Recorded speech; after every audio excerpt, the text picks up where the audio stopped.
Apakah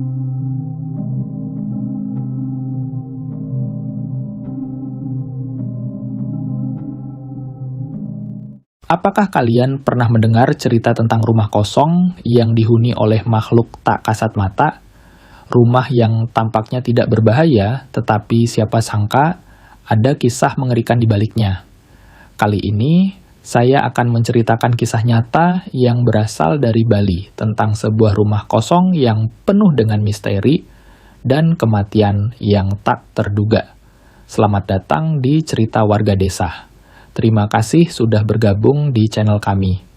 Kali ini kita akan menyelami kisah yang sangat mengerikan yang sudah menjadi legenda di Bali. Jangan lupa untuk like, komen, dan subscribe supaya kalian tidak ketinggalan cerita-cerita seram lainnya. Juga tuliskan sholawat di kolom komentar sebagai tanda cinta kita kepada Nabi Muhammad SAW. Yuk kita mulai cerita ini. Di sebuah desa terpencil di Bali terdapat sebuah rumah tua yang sudah lama ditinggalkan. Rumah ini tidak hanya kosong tetapi juga menyimpan cerita-cerita mengerikan yang sudah beredar dari mulut ke mulut di kalangan warga setempat. Rumah yang terletak di ujung jalan desa itu dikelilingi oleh pohon-pohon besar yang tampak rimbun, seakan-akan berusaha menyembunyikan keberadaannya. Suasana sekitar rumah itu selalu terasa sunyi, bahkan di siang hari. Warga desa selalu menghindari jalan di dekat rumah tersebut dan tidak ada yang berani melewatinya setelah matahari terbenam. Konon, rumah ini dulunya dihuni oleh seorang wanita tua bernama Ibu Nyoman. Ia dikenal sebagai seorang dukun hitam yang memiliki kekuatan luar biasa.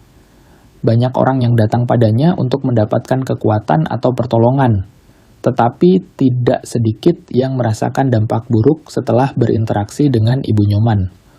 Sebelum meninggal, Ibu Nyoman dikabarkan memiliki banyak musuh, dan banyak yang percaya bahwa ia mengutuk rumahnya agar siapapun yang mencoba tinggal di sana akan merasakan akibat yang sangat mengerikan. Kisah tentang rumah ini sudah menjadi legenda di desa itu, dan tak ada yang berani berbicara tentangnya terlalu lama. Namun, di tengah ketakutan itu datanglah seorang pria muda bernama Dewa. Dewa adalah seorang pemuda yang baru saja pindah ke desa tersebut dan mencari tempat tinggal yang terjangkau. Saat mendengar bahwa rumah itu dijual dengan harga murah, ia tidak ragu untuk mengambil kesempatan tersebut. Dewa merasa tidak percaya dengan cerita-cerita seram yang beredar, dan ia berpikir bahwa itu hanya mitos belaka. Kenapa kalian takut sekali dengan rumah itu? Cuman rumah kosong kan? Tanya Dewa kepada beberapa warga desa saat ia pertama kali mendengar cerita tersebut. Salah satu warga, seorang ibu tua, menatapnya dengan tatapan cemas. Nah, itu bukan sekadar rumah kosong. Ada sesuatu yang tidak bisa dijelaskan di sana. Banyak yang mencoba tinggal di sana, tapi tak ada yang bertahan lama, katanya dengan suara bergetar. Dewa hanya tersenyum mendengar peringatan tersebut. Mungkin kalian hanya terlalu takut dengan cerita yang beredar. Aku tidak percaya pada hal-hal seperti itu. Namun, meskipun ia menganggap itu semua hanya cerita belaka, rasa cemas mulai menyelimuti hatinya saat ia pertama kali menginjakkan kaki di dalam rumah tersebut. Suasana di dalam rumah terasa begitu berbeda dengan yang ada di luar. Rumah itu tampak gelap, bahkan meskipun matahari masih bersinar terang di luar. Bau lembab dan udara yang dingin menyambutnya begitu ia membuka pintu masuk. Wah, cukup besar juga rumahnya, gumam Dewa meski sedikit merasa aneh dengan keadaan rumah yang sangat sepi. Tapi sepertinya ini tempat yang tepat untuk tinggal sementara. Malam pertama di rumah itu, Dewa merasa tidak ada yang aneh. Ia tidur dengan nyenyak meskipun rumah tersebut terasa dingin. Namun, tengah malam ia terbangun karena mendengar suara langkah kaki yang terdengar berat di atas lantai kayu rumah. Pada awalnya, ia mengira itu hanya suara angin yang masuk lewat celah pintu, atau mungkin suara hewan. Tapi suara itu semakin jelas dan terasa semakin dekat. Dewa yang terbangun dengan rasa bingung, berusaha untuk tetap tenang. Mungkin cuma tikus, pikirnya, berusaha meyakinkan diri sendiri. Tapi langkah kaki itu terdengar semakin nyata, seolah-olah ada seseorang yang sedang berjalan di dalam rumah. Ia duduk di tempat tidur dan menunggu, mencoba untuk mendengarkan dengan lebih cermat. Siapa itu? Dewa berbisik pelan, mencoba untuk memecah keheningan yang semakin mencekam. Tidak ada jawaban. Langkah kaki itu berhenti, kemudian dilanjutkan kembali. Suara itu bergerak ke arah kamar tidur. Dewa merasakan tubuhnya merinding, namun ia tetap berusaha mengabaikan suara itu. Tiba-tiba, suara langkah kaki itu berhenti tepat di depan pintu kamarnya. Dewa yang penasaran dan sedikit ketakutan perlahan-lahan berdiri dan menghampiri pintu. Ia membuka pintu sedikit, hanya cukup untuk melihat keluar. Namun, yang ia lihat hanya kegelapan. Tidak ada siapapun di sana. Mungkin hanya halusinasi, pikirnya. Berusaha menenangkan diri. Tetapi sesaat setelah ia menutup pintu, suara langkah kaki itu kembali terdengar. Kini suara itu semakin cepat dan semakin keras, seperti ada yang berlari mengelilingi rumah. Dewa merasakan keringat dingin mulai mengalir di punggungnya. Ia mencoba untuk tidur kembali, tapi rasanya mustahil. Semakin lama, suara itu semakin jelas, dan yang lebih mengerikan adalah suara tersebut seolah bergerak lebih dekat ke arahnya. Hari-hari berikutnya, kejadian-kejadian aneh semakin sering terjadi. Malam demi malam, Dewa selalu mendengar suara yang sama, suara langkah kaki yang semakin lama semakin mengganggu. Bahkan pada malam kelima, Dewa mulai mendengar suara tangisan pelan yang datang dari dalam rumah. Tangisan itu terdengar sangat sedih dan penuh penderitaan.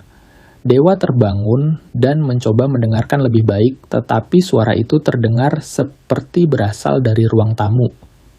Apa yang terjadi di sini? Dewa bertanya-tanya dalam hati. Ia merasa ada sesuatu yang tidak beres, dan rasa takut mulai menyelimuti pikirannya. Suara tangisan itu semakin lama semakin keras, hingga membuat hatinya berdebar kencang. Pada suatu malam yang kelam, Dewa memutuskan untuk memeriksa rumah itu. Ia mempersiapkan diri dengan senter dan mulai berjalan perlahan menyusuri lorong-lorong gelap rumah tersebut. Suasana di dalam rumah sangat sunyi, hanya terdengar suara napas Dewa yang berat karena rasa takutnya. Namun, sesampainya di ruang tamu, Dewa terhenti. Di sana, di sudut ruangan yang remang-remang, ia melihat sebuah sosok yang sangat menyeramkan. Seorang wanita dengan rambut panjang terurai, mengenakan pakaian lusuh yang tampak kotor dan usang, berdiri tanpa bergerak. Matanya kosong, dan wajahnya tampak pucat. Dewa terbelalak dan hampir terjatuh. Siapa itu? Dewa berteriak, tetapi suara itu tidak terjawab. Wanita itu tetap berdiri diam, menatap Dewa dengan tatapan kosong yang begitu menakutkan. Dewa merasa seakan tubuhnya terikat, tak mampu bergerak. Ia ingin lari, tetapi tubuhnya seolah tidak bisa digerakkan. Sosok wanita itu bergerak perlahan mendekat ke arahnya. Dewa merasa tubuhnya kaku dan jantungnya berdetak semakin cepat. Sosok itu semakin dekat, dan tanpa bisa berkata-kata, Dewa berbalik dan berlari sekuat tenaga menuju pintu keluar. Namun, saat ia membuka pintu, sosok itu tiba-tiba menghilang begitu saja. Dewa terdiam, gemetaran, tidak percaya dengan apa yang baru saja ia lihat. Tiba-tiba, udara di sekitar rumah terasa semakin dingin, dan suasana malam itu semakin mencekam. Hari-hari berlalu, tetapi kejadian-kejadian aneh terus menghantui Dewa. Suara langkah kaki, suara tangisan, dan penampakan sosok wanita itu tak henti-hentinya mengganggu tidur dan pikirannya. Dewa tidak tahu harus berbuat apa. Ia mencoba mencari tahu lebih banyak tentang rumah itu, dan ia mendengar cerita dari warga desa. Dulu, Ibu Nyoman itu adalah seorang dukun yang sangat kuat. Banyak yang datang padanya untuk meminta bantuan, tetapi tak sedikit yang mengalami musibah setelahnya. Ia dikenal karena kekuatan hitam yang dimilikinya, dan kabarnya Sebelum ia meninggal, ia mengutuk rumah ini. Cerita seorang warga tua yang ditemui dewa. Setiap orang yang mencoba tinggal di sana akan merasakan akibatnya.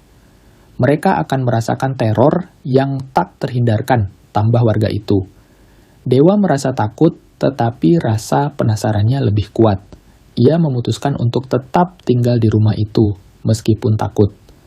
Namun, malam itu sesuatu yang sangat buruk terjadi. Ia merasa sesak dan pusing. Tubuhnya terjatuh ke lantai tanpa bisa bangkit. Ketika ditemukan keesokan harinya, tubuh dewa sudah tidak bernyawa dengan bekas-bekas tangan yang tercetak di tubuhnya. Seakan ada yang mencengkeramnya saat ia meninggal. Rumah itu kini benar-benar kosong dan kisah dewa menjadi peringatan bagi siapa saja yang berani mendekat. Kematian dewa menjadi topik pembicaraan utama di desa tersebut. Warga yang sebelumnya sudah memperingatkan dewa tentang bahaya tinggal di rumah, itu kini merasa semakin yakin bahwa cerita-cerita yang beredar selama ini benar adanya. Namun, ada satu hal yang membuat mereka semakin takut. Selama beberapa hari setelah kematian dewa, rumah tersebut tetap sepi. Tidak ada yang berani mendekat, bahkan warga yang biasa melintasi jalan itu memilih untuk mencari jalur lain yang lebih jauh. Salah satu warga desa, Wayan, yang pernah melihat dewa beberapa kali, tidak bisa menahan rasa penasaran dan kekhawatirannya. Ia memutuskan untuk mengunjungi rumah itu. Dengan berbekal keberanian dan rasa ingin tahu, Wayan mendatangi rumah yang kini semakin tampak angker itu. Aku harus tahu apa yang sebenarnya terjadi di dalam rumah itu, pikir Wayan dalam hati saat ia melangkah perlahan menuju halaman rumah. Ketika tiba di depan pintu rumah, Wayan merasa suasana semakin mencekam. Angin malam yang dingin menambah kesan misterius di tempat itu. Setelah beberapa detik ragu, Wayan akhirnya memberanikan diri untuk mengetuk pintu. Tidak ada jawaban, namun suara langkah kaki yang familiar mulai terdengar dari dalam. Langkah kaki yang berat dan pelan seakan-akan mengarah ke pintu. Wayan terdiam, merasa cemas, dan hampir memutuskan untuk mundur. Tetapi rasa penasaran yang besar membuatnya tetap bertahan. Dengan tangan gemetar, Wayan akhirnya membuka pintu itu. Saat pintu terbuka perlahan, ia melihat ruang tamu yang gelap dan kosong, hanya diterangi oleh cahaya bulan yang masuk melalui jendela yang pecah. Namun, di sudut ruangan, Wayan melihat sebuah kursi yang bergerak perlahan. Dengan langkah hati-hati, Wayan mendekat. "Siapa di sana?" tanya Wayan dengan suara bergetar. Tetapi tidak ada jawaban. Kursi itu berhenti bergerak begitu saja. Wayan merasa ada yang salah, namun ia tetap melangkah lebih jauh ke dalam rumah. "Dewa?" panggilnya sekali lagi berharap mendapat jawaban. Namun tiba-tiba suara itu terdengar lebih keras. Suara tangisan wanita itu. Tangisan yang sangat mirip dengan suara yang pernah ia dengar sebelumnya. Hati Wayan mulai berdegup kencang. Kenapa tangisan itu terdengar begitu nyata? Tak lama kemudian, dari sudut ruangan yang gelap, ia melihat sosok yang dikenal.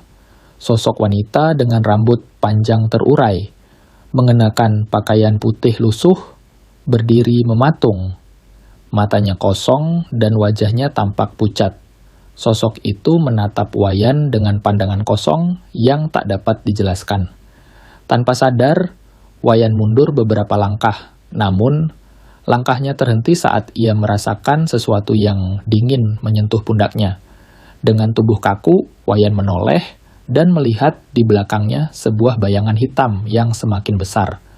Sosok itu semakin mendekat dan Wayan merasakan hawa dingin yang sangat menyengat.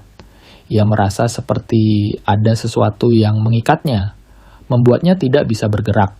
Suara tangisan semakin keras, semakin melengking, membuat telinga Wayan terasa sakit. "Apa yang kau inginkan?" teriak Wayan dengan suara tertahan. Mencoba untuk tetap berdiri tegak meski tubuhnya gemetar.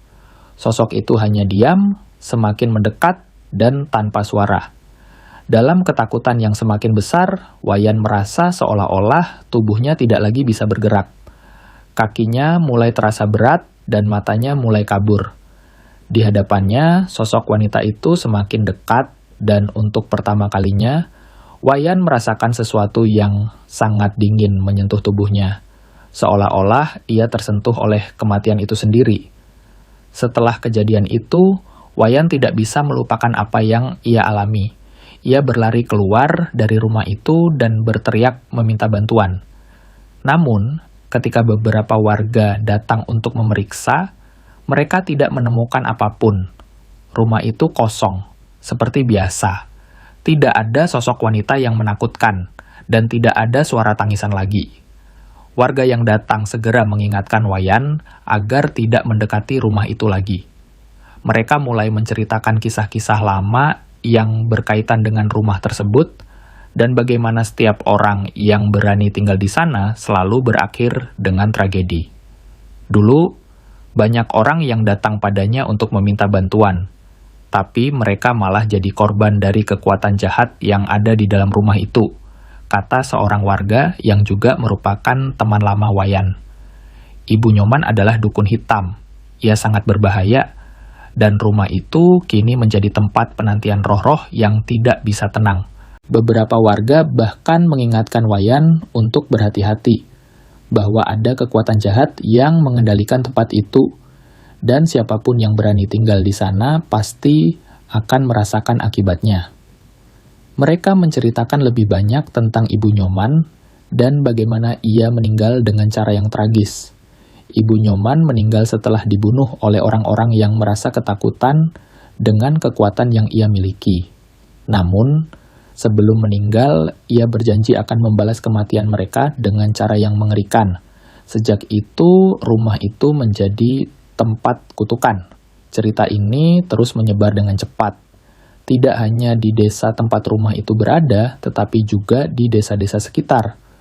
Warga desa semakin takut untuk mendekati rumah itu. Sejak kejadian itu, tidak ada yang berani tinggal lebih lama di rumah tersebut. Pada minggu ketiga setelah kematian Dewa, sebuah tragedi lainnya terjadi. Seorang pemuda bernama Putu yang baru saja pindah ke desa itu mendengar cerita tentang rumah kosong yang penuh misteri tersebut. Tidak percaya pada cerita horor yang hanya beredar di mulut orang tua, Putu memutuskan untuk tinggal di rumah itu. Ia merasa yakin bahwa semua cerita itu hanyalah kebohongan belaka. Namun, malam pertama Putu tidur di rumah itu, ia merasa sesuatu yang sangat aneh. Suara-suara misterius terdengar dari balik dinding seperti ada sesuatu yang bergerak di dalam rumah. Putu yang sebelumnya merasa percaya diri mulai merasakan ada sesuatu yang tidak beres. Pada malam kedua, suara-suara itu semakin keras. Bahkan, ia mendengar ketukan yang datang dari arah atas rumah, seolah-olah ada seseorang yang berjalan di atap rumah itu. Putu yang takut mulai memikirkan untuk pergi, namun keinginan untuk membuktikan bahwa rumah itu tidak berhantu membuatnya tetap tinggal. Namun, pada malam ketiga, hal yang paling mengerikan terjadi. Saat ia terjaga tengah malam, ia melihat sosok yang sangat familiar. Sosok itu adalah wanita dengan wajah pucat, mengenakan pakaian putih, dan rambut panjang yang terurai. Putu hanya bisa menatap kosong saat wanita itu mendekat dengan perlahan. "Kenapa kau datang?" tanya Putu dengan suara gemetar. Namun, wanita itu tidak menjawab. Ia hanya berdiri di depan Putu, menatapnya dengan mata kosong yang menakutkan. Tak lama setelah itu, tubuh Putu terjatuh ke lantai, dan nafasnya terhenti. Ketika ditemukan keesokan harinya, Putu ditemukan dalam kondisi yang sama persis dengan Dewa. Tubuhnya tidak memiliki luka apapun, namun ada bekas-bekas tangan yang tercetak di tubuhnya. Seakan-akan ada yang mencengkeramnya hingga menghabiskan nyawanya. Setelah kematian Putu, cerita tentang rumah itu semakin terkenal di seluruh desa dan sekitarnya. Warga semakin takut untuk mendekat ke rumah itu, dan banyak dari mereka yang mulai meninggalkan desa. Beberapa warga bahkan tidak berani berbicara tentang rumah itu, takut jika roh Ibu Nyoman mendengar dan menghukum mereka. Namun, tidak ada yang benar-benar tahu apakah roh Ibu Nyoman yang mengendalikan rumah itu Atau apakah ada kekuatan lain yang lebih besar di balik semua kejadian misterius ini? Yang jelas, rumah itu tetap menjadi tempat yang terkutuk dan menakutkan. Hingga hari ini, tidak ada yang berani mendekat dan rumah itu tetap kosong, tertutup rapat dalam kegelapan dan misteri yang tak terpecahkan. Jadi itulah kisah tentang rumah kosong yang terkenal di Bali. Apakah kalian percaya dengan kisah ini? Ataukah ini hanya sebuah fiksi belaka? Semua tergantung pada pandangan masing-masing. Jangan lupa untuk like, komen, dan subscribe, serta tuliskan sholawat di kolom komentar. Sampai jumpa di cerita seram berikutnya di Cerita Warga Desa.